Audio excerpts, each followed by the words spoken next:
বাংলাদেশে থাকা অবৈধ ২৬ লাখ ভারতীয় নাগরিককে বহিষ্কার করতে হবে।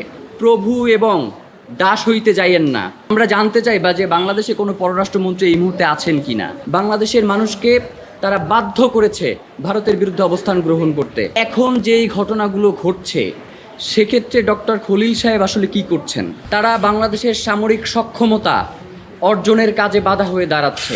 বর্তমানে বাংলাদেশের যেই মিডিয়াগুলো তাদেরকে দেখলে মনে হয় যে গদি মিডিয়ার বাংলাদেশি এক্সটেনশন।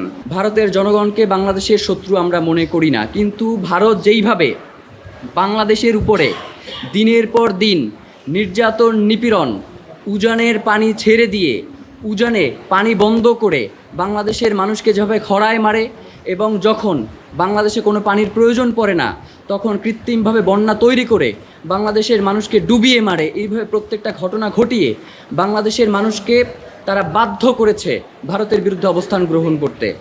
সুতরাং আমরা অনতিবিলম্বে বাংলাদেশ সরকারকে আহ্বান জানাই যে প্রভু এবং দাস হইতে যাইয়েন না। অন্তত একটি প্রতিবেশী রাষ্ট্রের সাথে যেইভাবে সম্পর্ক রাখা দরকার বা যেইভাবে মাথা উঁচু করে বাঁচা দরকার সেইটুকু অন্তত চেষ্টা করেন। বাংলাদেশের রাজনীতিতে একের পর এক হস্তক্ষেপ করছে। তারা বাংলাদেশের সামরিক সক্ষমতা অর্জনের কাজে বাধা হয়ে দাঁড়াচ্ছে। একটা স্বাধীন সার্বভৌম রাষ্ট্র কতটুকু সামরিক সক্ষমতা অর্জন করবে সেটা ঠিক করে দিচ্ছে ভারত। এর থেকে লজ্জা একটা স্বাধীন সার্বভৌম রাষ্ট্রের জন্য কিছু হতে পারে না।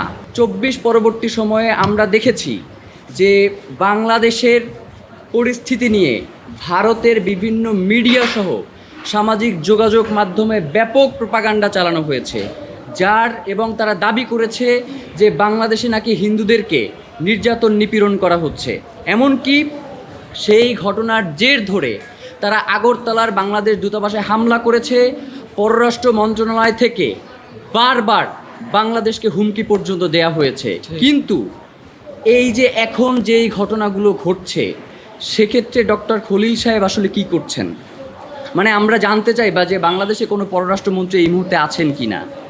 মানে বাংলাদেশ সরকার তার স্বাধীনতা সার্বভৌমত্ব রক্ষায় ভারতকে সে হুমকি মনে করছে কিনা এখন পর্যন্ত সেইভাবে আমরা কোনো দৃশ্য দেখতে পাচ্ছি না। ঠিক।